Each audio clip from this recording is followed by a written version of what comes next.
É curioso como ao longo da história da literatura e da história em geral, muitas figuras ao qual nós somos devedores em grande parte acabam sendo esquecidas dentro do imaginário e conhecimento popular.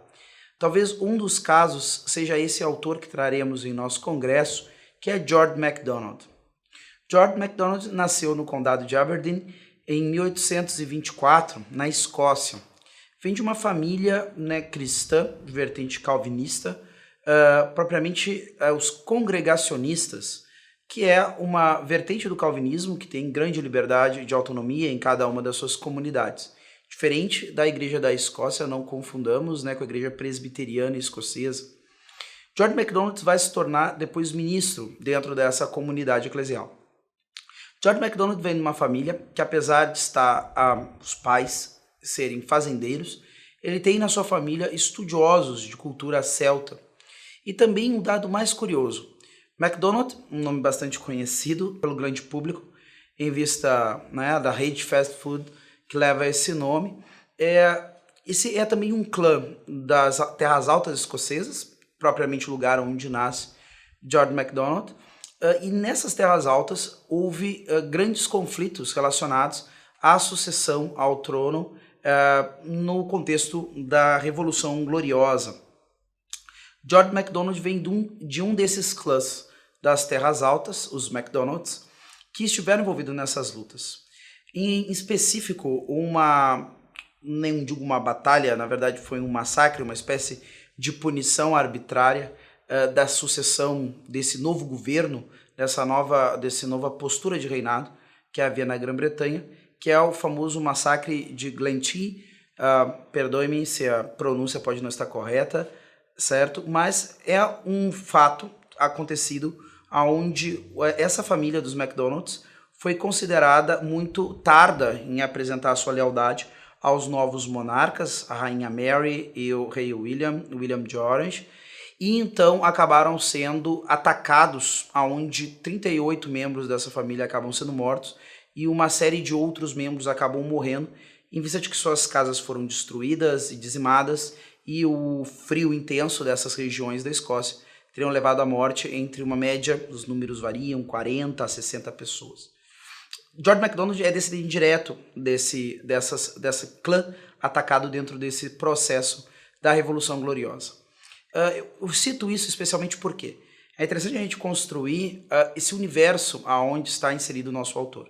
Esse autor vem, então, da Escócia, das Terras Altas, a mesma terra da onde vem muitas das lendas e algumas coisas do imaginário que nós temos acerca da Escócia, como, por exemplo, se pensamos em Escócia, geralmente vamos pensar em coisas como kilts, que é o saiote escocês, gaitas de fole, e todas essas são tradições advindas dessa região da Escócia. Ele está envolvido num elemento muito forte também dentro da história escocesa, que é a revolta jacobita. Jacobita por quê? Muito desses clãs das Terras Altas apoiavam esse filho do rei James II, então apoiava a pretensão dele de então se tornar rei da Inglaterra, ao invés de ser então Mary e William, os reis colocados pelo parlamento nesse lugar. Então ele está muito ligado à identidade escocesa. E por outro lado também está ligado a essa identidade por estar envolto entre essas histórias advindas da mitologia celta e da maneira de pensar fantástica dos povos celtas, especialmente dos povos que habitavam essas regiões escocesas.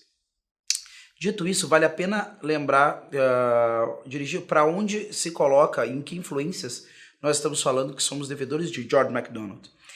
Alguns dos autores mais conhecidos dentro do universo de produção dessa literatura fantástica do século XX, como C.S. Lewis, Tolkien e em algum grau também Chesterton, se pensarmos que ainda que Chesterton não tenha produzido grandes obras no sentido da fantasia e do fantástico, ele era um homem que sempre refletiu muito sobre isso, tanto das histórias fantásticas, os mitos e também os contos de fadas.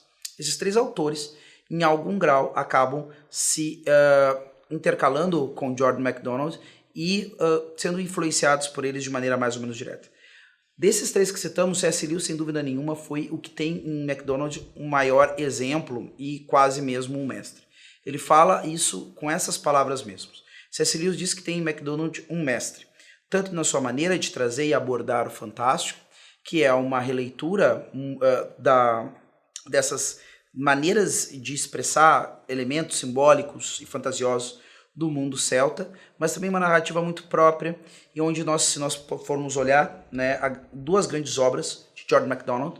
Phantastes é um deles, né, o Fantastes mesmo, em português não teve uma tradução para essa palavra, que parece ser uma neologia utilizada por George MacDonald, e nós olharmos Crônicas de Nárnia, veremos uma semelhança muito grande na maneira em que o personagem dessa história do Phantastes entra no mundo fantasioso, e ao mesmo tempo a maneira como os irmãos Pevensey acabam entrando dentro do mundo de Crônicas de Nárnia. A maneira é muito semelhante, o símbolo utilizado, a forma como vai acontecer é muito parecida. Já não somente a maneira de pensar fantasia, escrever literatura influenciou Lewis, mas Lewis também diz que tem muita deferência aos escritos teológicos. Como nós falamos, John MacDonald era um pastor dessa corrente própria do calvinismo, a igreja congregacionista. Ainda que ele sempre tivesse sérios problemas com certos elementos do credo dessa comunidade eclesial, inclusive e especialmente a questão da predestinação. Por outro lado, também nós temos essa figura de Tolkien, que fala muito acerca da subcriação, ou a realidade secundária. Nós escrevermos porque, ao fim e ao cabo, nós também estamos imitando aquele que escreve a grande história. Então nós subcriamos porque imitamos o Criador. E George MacDonald trabalha isso, anterior ainda a Tolkien, dentro de um dos seus artigos. E por fim, Chesterton considera uma das obras de George MacDonald uma das melhores expressões do uso que se faz e que se pode fazer e do bem que se pode proporcionar às pessoas através dos contos de fadas, especialmente por causa de uma das suas obras, que é A Princesa e o Goblin, ao qual, né, Chesterton elogia muitíssimo, especialmente dentro de uma introdução a uma biografia feita sobre George MacDonald e sua esposa por um dos filhos desse nosso autor.